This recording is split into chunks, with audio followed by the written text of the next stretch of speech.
Assalamu alaikum wasikilizaji. Mimi kwa majina yangu naitwa Salim Ganga.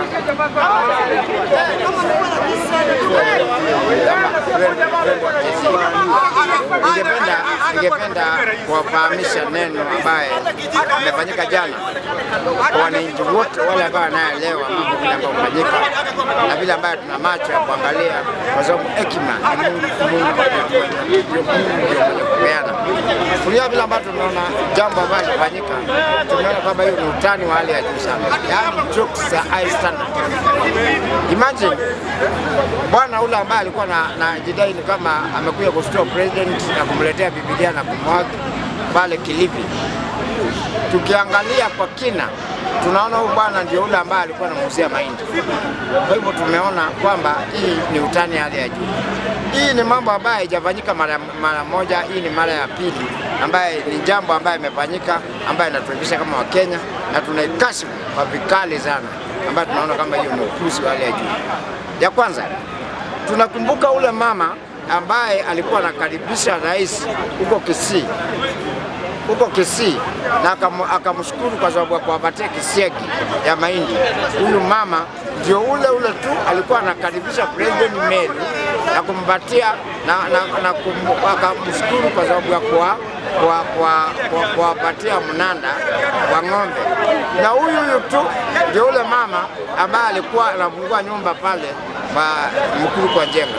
Tukauliza, je, kwani huyu mama anakuwa multipurpose? Kwa sababu alikuwa Meru kama Meru, alikuwa Kisii kama mama Mkisii, na alikuwa kijijini huko Mkuru kwa Njenga kama mwana kijiji wa Mkuru kwa Njenga. Je, huyu mama ni wa wapi? Hiyo ni kipindi ambaye ya kutafuta vile ambayo inaitwa na wazungu biala public relation. Inaonekana kwamba ni rais ambaye anasumbuka kusaidia wananchi wa kawaida, ila sio hivyo, ni mambo ya uongo na vipindi za kuingiza. Hiyo tunasema bwana rais, wachana naye. Huyu bwana ambaye anadai kwamba ati wamesimamisha kazi hiyo protocol yote, security yote wameondolewa kwa sababu ya bwana ambaye amefanya jambo la kwenda kumshtua president wakati ambaye anaongea speech yake huko Kilifi. Tunakumbuka vizuri huyu bwana ndio yule alikuwa anakuuzia mahindi. Kwa hiyo tafadhali, hiyo vipindi na sarakasi wachana naye. Tunakusii kama rais, kwa sababu mambo unayofanya namna hiyo, hebu kilia wa Tanzania walituona aje na wanaona hizo vipindi. Hao Waganda wanatuona aje, watu wa Guinea Bissau wanatuona aje, watu wa Nigeria wanatuona aje, na wa Ulaya wanatuona aje. Tafadhali wacha kuibisha nchi yetu. Ukilemewa na mambo si lazima ukae hapo. Kama unaona kitu imekulemea, unakaa kando tu polepole, unaachia mwingine naendelea. Baada ya kuwaibisha watu ionekane kwamba ati Kenya hakuna security, president alienda mpaka kushikwa na mtu akastuka. Vipindi za kuingiza hiyo haifai.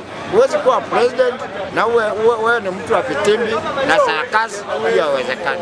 Hiyo utaamua wewe mwenyewe wa mambo ya mchezo wa kuingiza na uache mambo ya rais. La sivyo uwe rais, wacha mambo ya vitimbi na sarakasi. Hivyo sioni haja ya kuwa kwamba unaipisha polisi hiyo kwamba kazi ambayo alikuwa anafunza watu au kufunza kazi.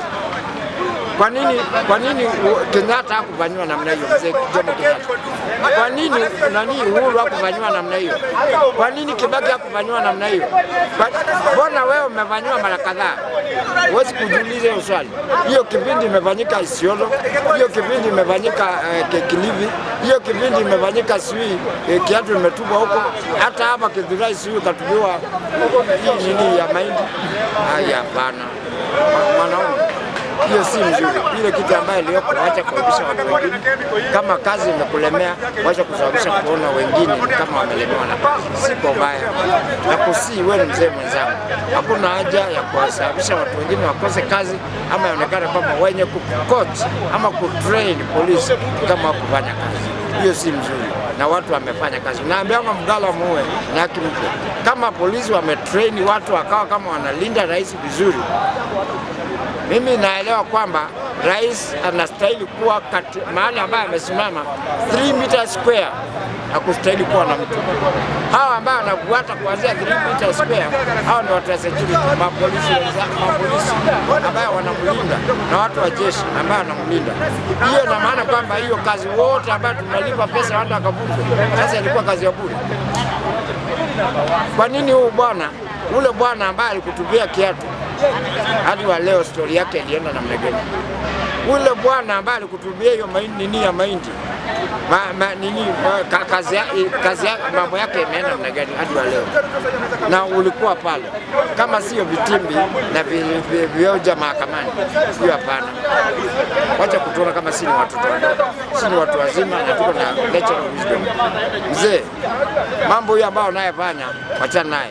Tuna hakika kwamba, na leo ni wafichulie siri, ni kwamba ulikuwa unatafuta kudivert story ya finance bill ambao ndio makanyanga wananchi kama mbwa. Lakini sasa nataka kujifanya kwamba ati hii president alikuwa karibu kwa wao ndio tuache kuongea story. But tunaongea story, tunaona hiyo ni vitimbi, vionja mahakamani na sarakasi. Hiyo ni push tu. Hakuna kitu kama hiyo. Na hiyo story mbona sasa hiyo immediately Kanja ametangaza rasmi tu watu huyu bwana hiyo nini itolewe. Hiyo ni story ya abracadabra, na hiyo abracadabra tunaifahamu vizuri. Wacha tukwambie wazi, tuache kuendelea kuvicha kwa sababu tumevicha for so long time. Tumezuia hiyo mambo for so long time. Wacha leo tukwambie, ukitaka kukasirika, lakini ukweli remain, kwa sababu ukweli ni Mungu na Mungu ni ukweli. Haupinga ukweli, hampinga Mungu. Kwa nini usinde ukidanganya watu ukiwaambia ati kwamba ulikuwa unataka kuoa? Kwa nini kama mbona huyu bwana kama alikuwa anakuja Biblia, mbona ukamkaribia na akakushika na mlikuwa mnavutana mnavutana? Hiyo ni kuonyesha kwamba sisi hatuelewi, sisi ni watoto sana. Bwana, ile kitu ambayo tuna ni hiyo pesa mingi, lakini natural wisdom tuko naye mzee. Heshimu watu, uheshimike. Respect is to traffic. Tuheshimu na sisi tukuheshimu. Mambo ya abracadabra sasa ile ambayo tuko serious na kute bure. Na sitaki polisi waanze kufanywa makosa bure. Sitaki mambo uzingizie watu ambao wana makosa bure. Wewe ni kazi imekulemea, unatafuta sarakasi ya kuonyesha kwamba wale wako kazi. Ati wao wako wanakulinda vizuri. Bwana ameingia alipenyaji. Na unashindanga huko wanapenyaji. Anapenyaji. Mbona hakupenya kwa Uhuru? Mbona hakupenya kwa Kibaki? Mbona hakupenya kwa Moi? Mbona hakupenya kwa Mzee Kenyatta? Mbona wewe? Bana. Yaani ukiuliza wajinga utakuja kusema sisi ni Wakenya. Tafadhali, heshimu watu, heshimike. Mungu akubariki, Mungu abariki Kenya.